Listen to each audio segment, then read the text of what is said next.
ইফতার করার পর রেস্ট নিয়ে রান্নাঘরে ঢুকলাম। আমার শাশুড়ি প্রতিদিনের মতোই সব কিছু কেটে রেখেছে, আমি জাস্ট রান্নাটা করব।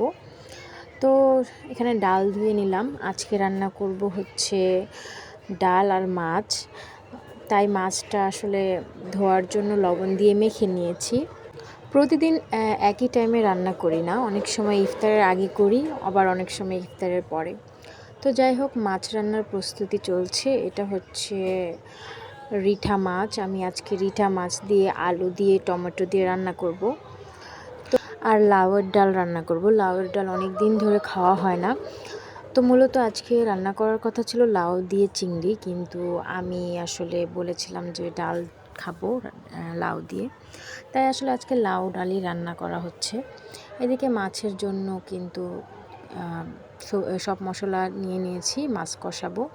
রিঠা মাছ আসলে কষিয়ে রান্না করা হয়, এটাকে কষিয়ে রান্না করলেই মজা লাগে। তো চারপাশে সবাই অনেক খুশি, কারণ সামনে ঈদ, আর ঈদ আসতে মাত্র এক সপ্তাহ বাকি।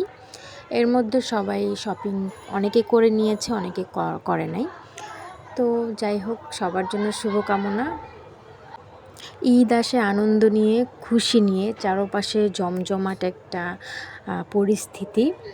সবাই ঈদের মার্কেট করে, আত্মীয় স্বজনদের বাড়িতে বেড়াতে যায় এবং সবাই একসাথে হয়। ঈদের এমন একটা মুহূর্ত যেখানে সবাই একসাথে হয়, যারা দূরে থাকে, কাছে থাকে, দূরে কোথাও গিয়ে জব করলেও কিন্তু ছুটি পায় এবং সবাই একসাথে বাসায় থাকে, মনে হয় সবারই ছুটি।